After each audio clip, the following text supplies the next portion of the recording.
Ok, les 5 choses, les 5 leçons que j'aurais aimé savoir avant de lancer mon agence SMMA. Donc, dans cette vidéo, je vais te parler de 5 points qui sont pour moi essentiels si tu te lances dans le business en ligne, prestation de services, en tant que freelance, SMMA, peu importe. Ou alors que tu t'es lancé et que tu galères sur pas mal de points, que ce soit par rapport au mindset, que ce soit par rapport à ta stratégie ou ta manière de travailler sur ton business. Je vais te partager ce qui pour moi a été essentiel en termes de compréhension et de changement de paradigme et de perspective par rapport à mon business et ce qui m'a permis de progresser. Si tu es nouveau sur la chaîne, je m'appelle Abdé, j'ai une agence SMMA avec laquelle on fait autour des 10K par mois. Je travaille avec le marché anglophone. L'objectif de cette chaîne, c'est de t'aider à acquérir des clients facilement et tout simplement, je cherche à être la personne que j'aurais aimé avoir quand j'ai commencé et que je galérais à avoir mes premiers clients et que j'avais aucune idée de comment y arriver puisque comme toi, probablement, j'ai acheté la formation de ton gourou préféré et j'ai remarqué que ça marchait pas. Bon, en tout cas, que les méthodes qu'il donnait ne marchaient pas, n'étaient pas au goût du jour. Donc, félicitations à toi déjà si t'es sur cette vidéo qui n'est pas éditée, il n'y a pas de flashy trucs dans tous les sens pour te donner de la dopamine cheap. L'idée ici, c'est vraiment de te donner un maximum de valeur et de partager avec toi ce que j'aurais aimé savoir en fait lorsque j'ai commencé. Donc je vais y aller directement et on va commencer par le premier point qui est le Shiny Object Syndrome. Donc tu as probablement entendu parler de ça et c'est, je pense, la première étape par laquelle on passe tous lorsqu'on se lance parce qu'on entend en fait tout et son contraire. Il y a toutes les 2 semaines un nouveau business model qui est lancé, des nouvelles vidéos, le SMMA est mort, le dropshipping est mort, le trading est mort, etc., etc. Une chose que tu apprends rapidement quand tu commences à rencontrer des gens et à échanger avec des gens qui ont scalé leur business, etc., c'est que tous les business models marchent. Ok, et je veux que tu comprennes bien cette phrase-là et que tu l'ancres dans un endroit de ton cerveau et que ça parte plus jamais. Tous les business models marchent. En revanche, tous les gens qui utilisent ces business models ne voient pas de succès. Ok, pour différentes raisons. Mais il faut comprendre que le Shiny Object Syndrome, ça sera probablement un de tes plus gros freins, en particulier lorsque tu vas débuter. Ok, parce que à chacune de tes difficultés, tu auras cette petite voix dans ta tête qui va te dire est-ce que c'est le bon business model? Est-ce que je suis dans le bon navire là pour arriver à destination?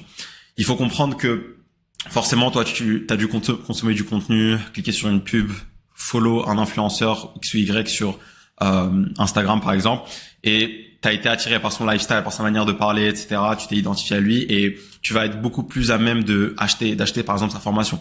Il va te dire, bah écoute, le lifestyle que j'ai eu, c'est grâce à ce business, c'est grâce au dropshipping, c'est grâce au marketing d'affiliation, c'est grâce à Amazon FBA, etc. Sache que tous les business models marchent, mais que la personne forcément qui te vend la formation va être biaisée. Le gourou que tu suis n'est pas objectif et il va avoir tendance généralement à ne pas mettre en avant, voire à cacher les désavantages du business model qu'il a choisi. Ok, donc c'est hyper important que tu fasses tes recherches et que tu regardes de manière objective en prenant de la donnée de différentes sources pour que tu puisses comprendre quels sont les avantages et les désavantages de chaque business model. Ok, chacun de ceux-là a des avantages et des désavantages. Moi, j'ai choisi le business model de l'agence, la prestation de services en ligne. Ça ne veut pas dire que c'est le meilleur business model. Ok, peut-être que quelqu'un réussirait plus en trading, peut-être quelqu'un réussirait plus en marketing d'affiliation, par exemple. L'idée ici, c'est de choisir un business model qui te convient, ok, sur lequel tu es prêt à échouer et recommencer et apprendre de tes erreurs et faire ça sur le long terme et qui te permet en fait de continuer à travailler, sur lequel tu peux continuer à travailler en fait. Et ça, pour moi, c'est la chose la plus importante. Il faut vraiment que tu aies une vision long terme là-dessus. Peut-être que différents business models te conviennent, peut-être que finalement, ça a aucune importance. Mais en tout cas, il faut que tu enlèves cette idée de ta tête qu'il y a une méthode miracle et un business model miracle qui marche. Ok.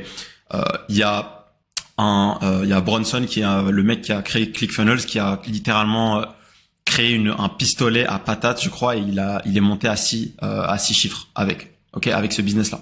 Donc, il faut que tu comprennes que c'est l'individu que tu es, ok. Évidemment, il faut pas choisir un business totalement voué à l'échec, mais c'est la personne que tu es, c'est l'entrepreneur que tu es qui va déterminer si le business model marche beaucoup plus que le business model que tu choisis. Si énormément de personnes ont eu du succès dans le business model que tu as choisi, ça veut dire que tu peux avoir du succès dans ce business model-là, ok, et qu'il n'y en a pas un qui est miraculeux et avec lequel tu vas réussir plus que les autres. Donc ça, c'est le premier point. Fais tes recherches, etc. Regarde celui qui te correspond mieux et ne tombe pas dans le Shiny Object Syndrome. Une fois que tu as choisi ton navire, tu restes avec. tu restes avec, tu continues à travailler dessus parce que tu sais, vu que tu l'as choisi et que tu as fait tes recherches et que tu as vu que des gens comme toi qui n'avaient rien de spécial ont réussi dans ce même business model, ça veut dire que c'est toi le problème si ça marche pas. Ok? Ça m'amène à la deuxième leçon qui est hyper importante, c'est le fait qu'en fait, tu vas souffrir et tu auras des difficultés et tu auras des moments cool dans le business. Et j'aime bien prendre l'analogie qui est celle de la météo, c'est que tu vois, parfois il fait beau, parfois il fait moche, parfois il fait un peu entre les deux, il fait gris mais il fait chaud, c'est un peu bizarre. En fait, le business c'est vraiment pareil. Et la vie de manière générale, c'est pareil. C'est juste que dans le business, la particularité c'est que quand tu commences, ce qui se passe dans ta vie ou tes problèmes personnels, disons, ils ont un impact direct sur tes problèmes business.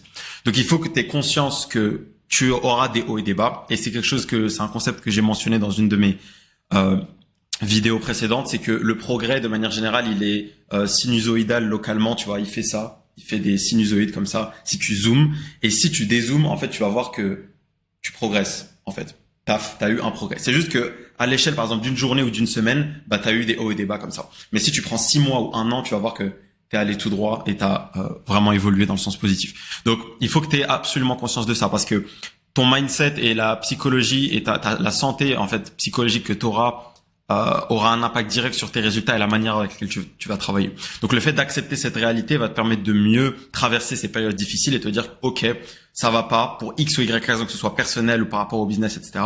Mais je dois continuer à faire les actions qui vont me permettre d'atteindre mon objectif. Ok? Donc, par exemple, prospecter, par exemple, poster du contenu, par exemple, communiquer avec tes clients, etc., etc. Donc, le point ici sur lequel je vais insister, et c'est ce que j'ai précisé ici, c'est que tu ne dois pas dépendre de la météo. Ok? Tout comme la météo change, etc., ton humeur, etc., va changer. Ton état psychologique va changer. Et parfois, ça n'a rien à voir avec ton business. Parfois, ça va avoir ça aura un rapport avec ton business, pardon, mais parfois, ça n'aura aucun rapport. Et quel que soit le cas de figure dans lequel tu es, il faut pas que ça ait un impact sur tes actions. Il faut que tu restes constant. Évidemment, on est des humains, on n'est pas des robots, donc parfois tu ne seras pas parfaitement constant, mais en tout cas, il faut que tu aies ça en tête et il faut que tu t'imposes la discipline de ne pas dépendre de la météo, ne pas dépendre de si ça se passe bien ou si tu te sens heureux ou si tu souffres en ce moment. Ok. Dans tous les cas, ça va être difficile et c'est probablement quelque chose sur lequel les gens n'insistent pas assez, surtout les influenceurs, etc. Dans ce milieu, dans le milieu du business en ligne, c'est très difficile. Ok. Et tu vas avoir des moments difficiles, tu vas avoir des moments où tu doutes énormément, mais ton état psychologique ne doit pas du tout influer sur tes actions. Ok. Ensuite, un troisième point, pareil sur lequel je trouve que les gourous, etc., n'insistent pas assez, c'est le côté gratitude. Donc, en fait, il y a certaines étapes que tu vas atteindre dans ton business, ou certains succès que tu vas avoir. Et en fait, tes standards vont monter. C'est-à-dire que tu vas dire, OK, j'ai passé les 5K et ça m'est arrivé, moi, personnellement. Et maintenant, je peux pas me satisfaire de quelque chose qui est moins que 5K. J'ai passé les 10K, maintenant, je peux pas me satisfaire de quelque chose qui est moins de 10K. Et c'est quelque chose qui va t'arriver et tu dois, pareil, en avoir conscience.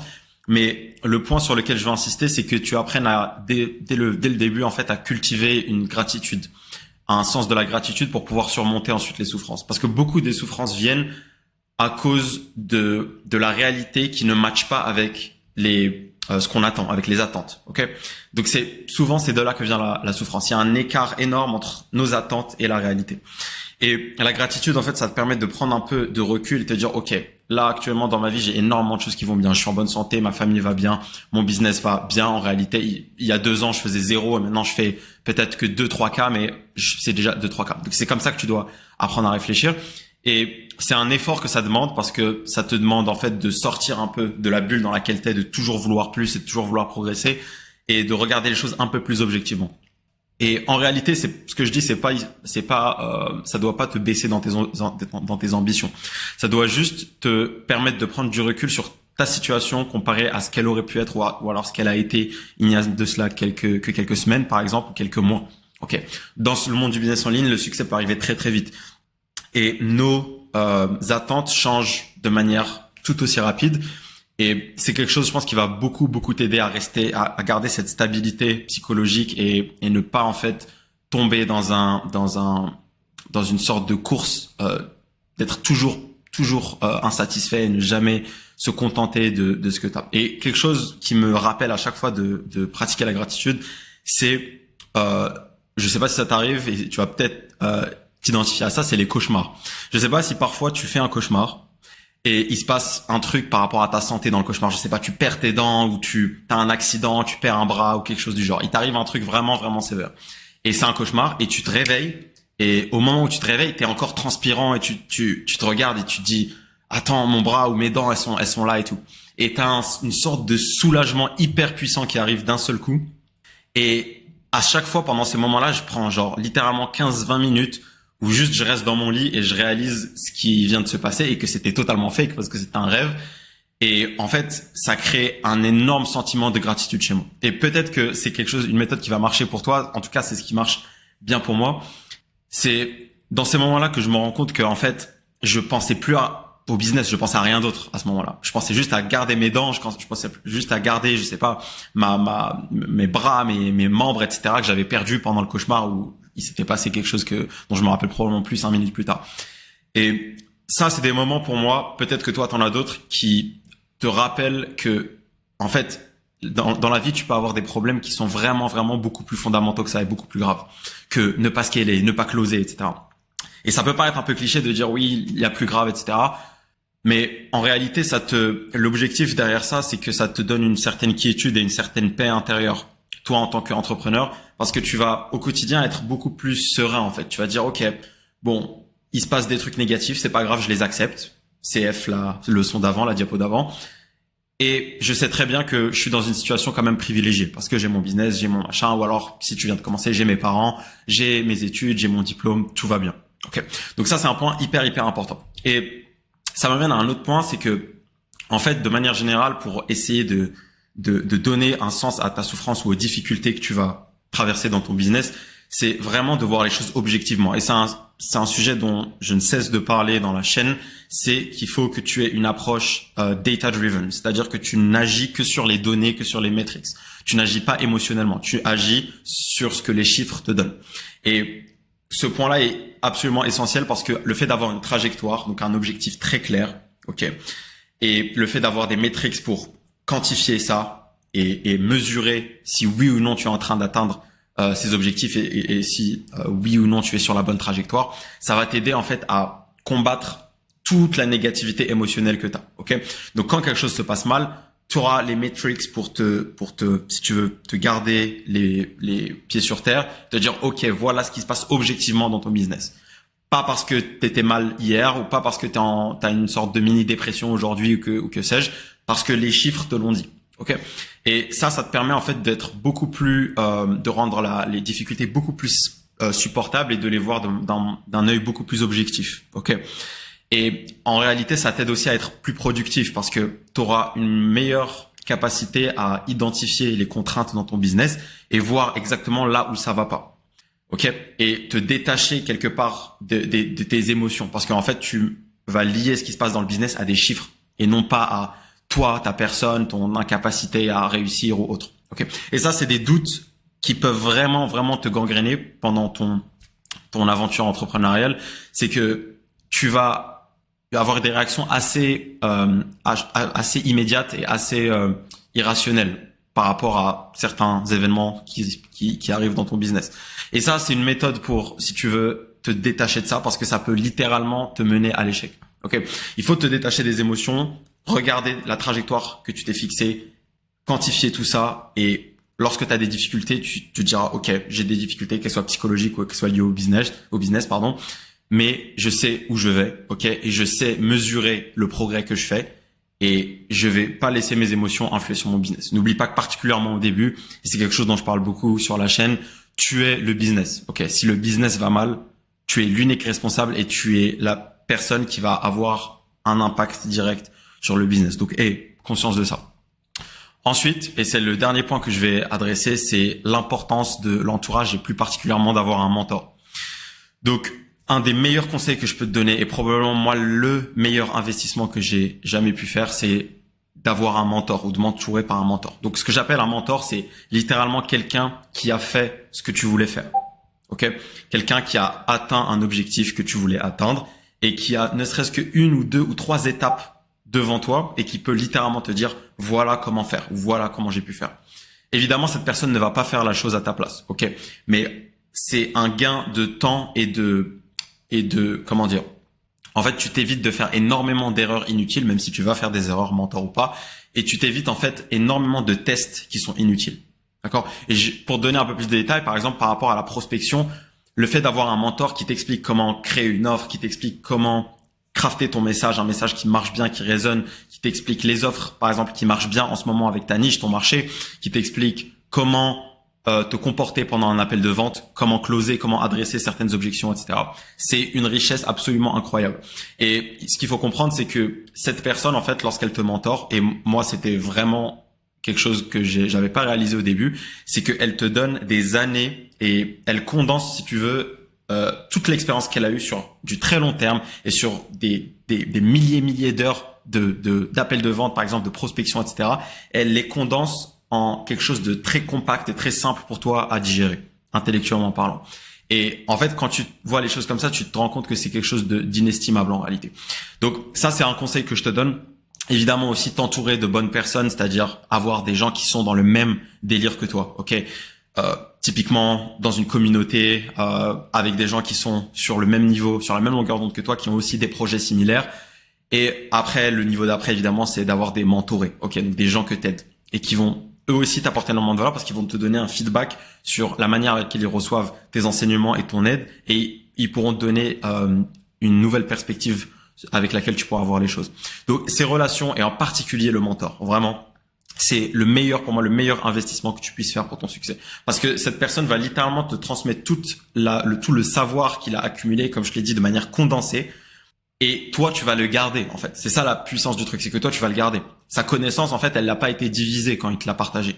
Il l'a juste démultiplié et il te l'a partagé. Et maintenant, toi aussi, tu as les mêmes skills qu'il a. Évidemment, ça va prendre du temps pour les assimiler, etc. Mais grosso modo, c'est un peu ça l'image. Et en fait, quand tu te rends compte de ça, tu réalises que apprendre des gens qui sont devant toi, c'est la meilleure chose ou la chose la plus optimale que tu puisses faire de ton temps et de ton argent. Et pour moi, ça a été vraiment un game changer parce que quand j'ai commencé mon agence, j'étais tout seul et j'avais juste acheté la formation de Iman. Enfin, acheter, c'est un grand mot. Et j'avais, pareil, essayé tout ce qu'il faisait, etc. En termes de prospection. J'envoyais les 30 calls d'email par jour, etc. Ça marchait pas, évidemment.